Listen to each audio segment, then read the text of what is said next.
What's good with YouTube? You already know, Big Flacco from ACP, a convict's perspective. I hope everybody had a positive, productive weekend, man, and are ready for the weekday.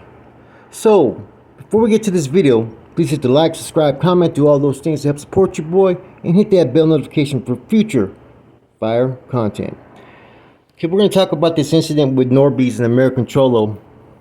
Okay, apparently there's been a lot of friction over the last couple of months, as you know, with NORBEEZ camp, which was previously with Tony A and all them, but NORBEEZ has pretty much been on his own. American Cholo's been pretty much having everybody tried to go on his helmet, man, but American Cholo's been standing on his 10 toes down for reals. You got to give American Cholo's his props because he ain't ducking or dodging anything.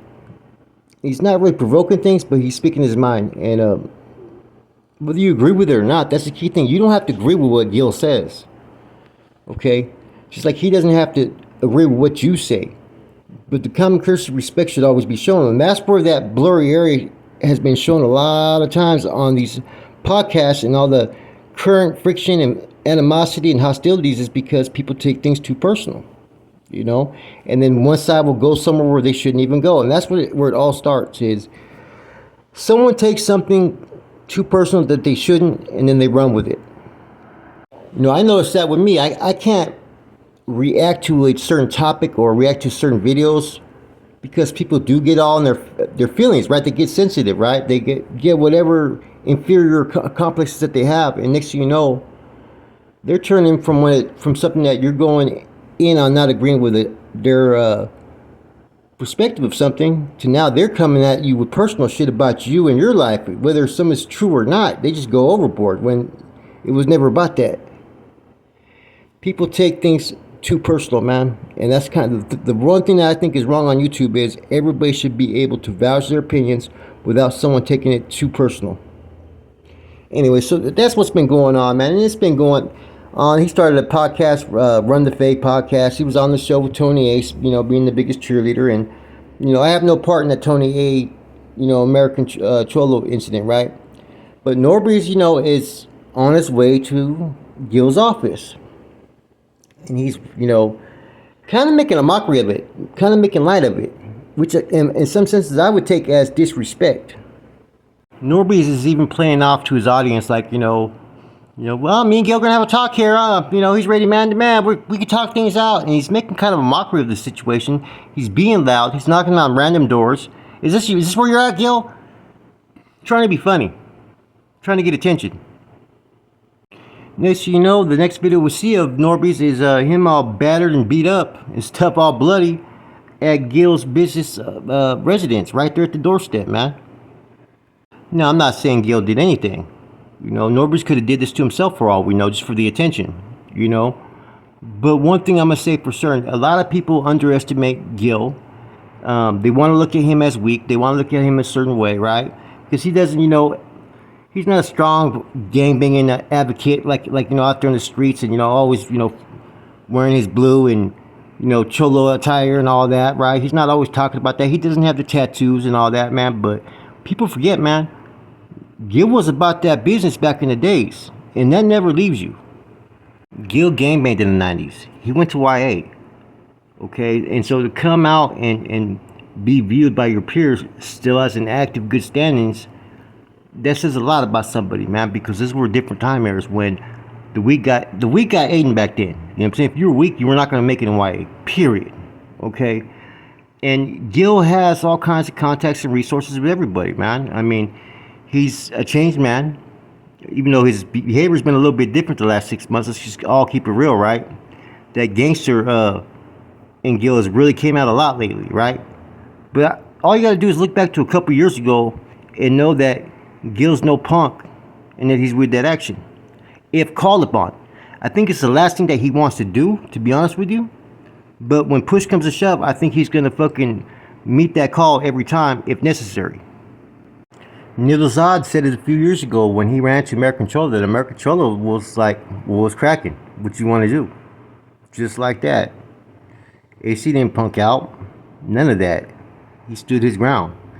And there's been numerous situations that you can sit there and say that are related to American Cholo that you can't say one time that he's ever bitched out or punked out to anybody. He hasn't always looked for it, but whenever it's been brought to his table, hey, he's been able to meet any type of energy that's came at him every time. Don't always judge a book by its cover, because a lot of times there's more to what you see. And just because, like I said, Gil looks more professional. He's involved in different types of activities and community stuff and all that. Man, he doesn't dress like a gangbanger. He doesn't have the look of a gang member, but he was one at one time. And you don't lose those things from the streets that you gained over the years. It's that saying, you may be a changed man, but when you need to go streets, you need to go hard. You can go hard at any time. Now, people may question other things like the WAC 100 situation, which I think there's more to it than we know. I do know that he was apparently looking for him right after and pulled up to where apparently WAC 100 was afterwards, right? Some people may have some questions there, like myself, I may have some questions, but I think that if he would have ran into WAC 100 on the spot at that moment, showing up to a spot, I think he probably would have got off. I most definitely think he would have got off, Now here we have NORBEEZ right after talking about, should I call the cops? It's like, dude, you've been talking and mocking this man for a long time. Even if you're in the right, okay, as far as everything that you've said, I'm not saying that he isn't right what he said about American Cholo, okay? Like I said, I don't really pay attention to when these guys get into too many beats because it's not my business and it doesn't really amuse me too much. But when something like this happens, I'm going to be like, okay, what happened? What's been going on? And he did have that podcast, Run the Fade. And you're calling him out. You're calling other people out. You can't expect them not to meet your energy when you're talking all this smack about them on your podcast and you're basically dissecting them, their character, their abilities, all this stuff on your podcast. That's all on the negative side because you choose to do that. You chose to sit there and make a reference to certain things and put labels on them and consider some of them weak or what they would and wouldn't do. Now you show up to his office and look what happens. You got banked on. Pretty much that's all there is to it. He put hands on you. That's one thing about YouTube is that people go by how a person looks or how they may talk or all kinds of different reasons, right? Why they may think someone's with that action, with that business, or even thinks they're real ones, right? You also got people who self-proclaim themselves in that they're this and that.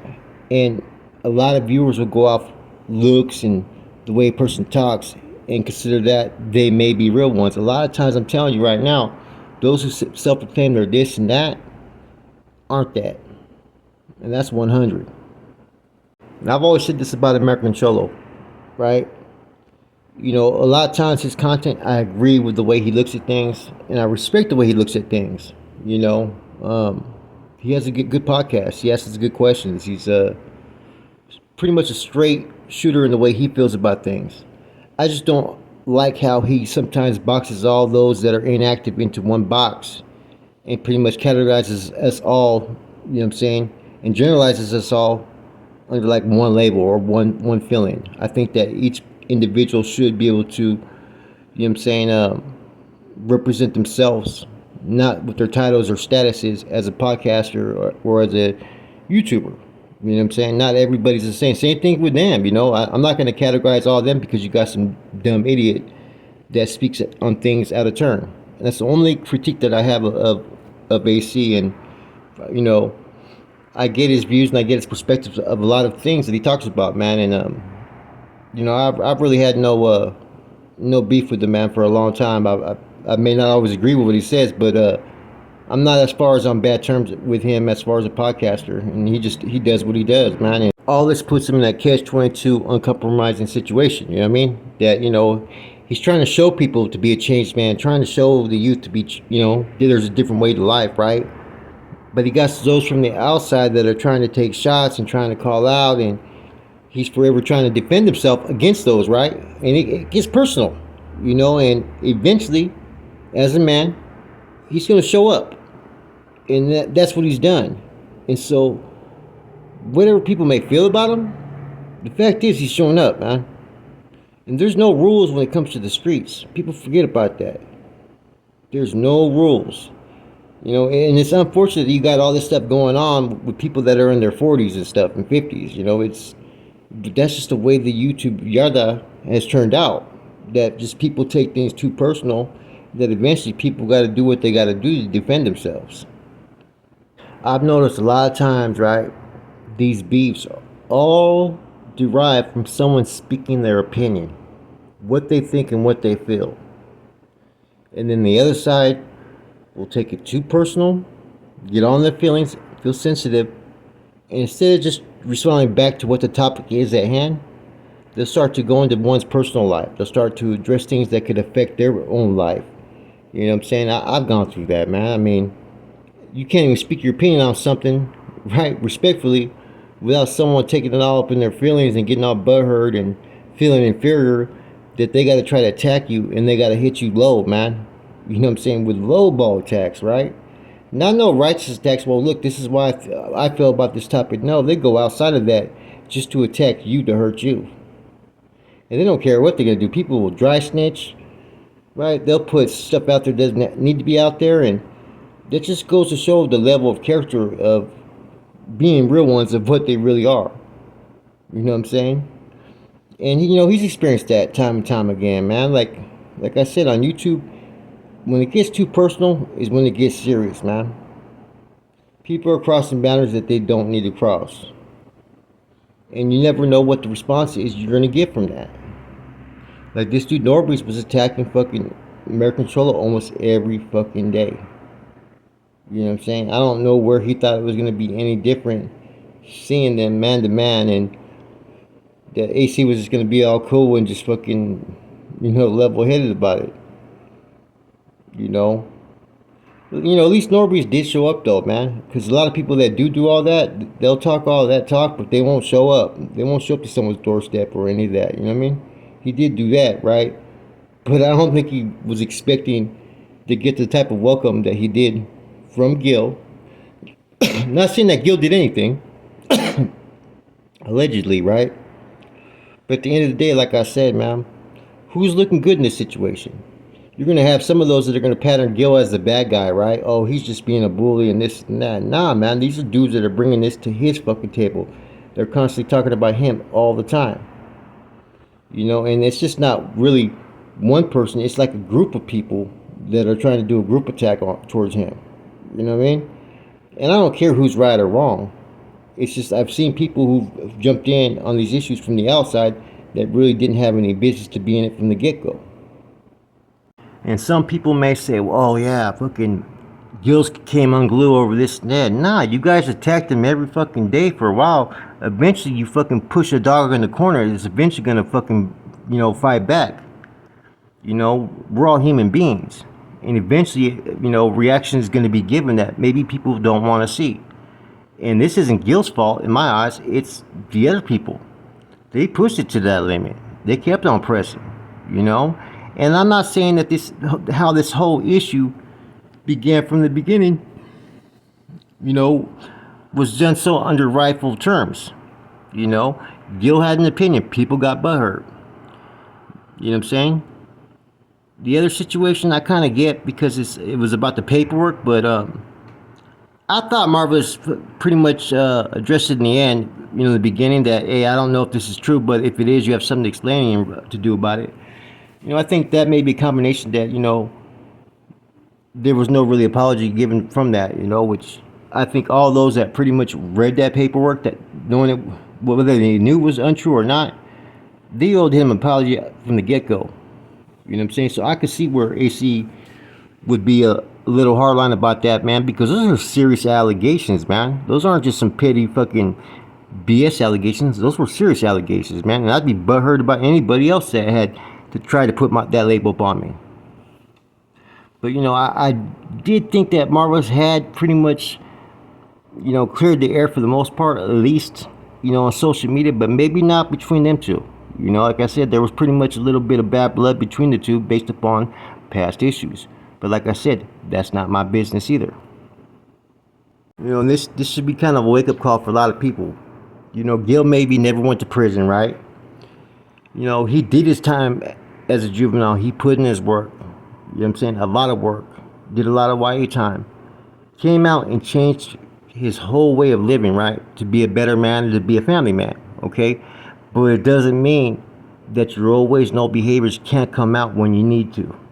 So sometimes people kind of, what do you call, they underestimate individuals just because they haven't been going to county jail, or they haven't been going to prison, or they're not out there as a, you know, promoting gang activity as far as still being with the gang shit, you know, which he's not, you know. Sometimes people are going to sit there and underestimate that. But I think now people need to start realizing that if you show up to Gil's doorstep, he's not going to bitch out. With that said, it's your boy Flacco, Convict's Perspective. I'm out.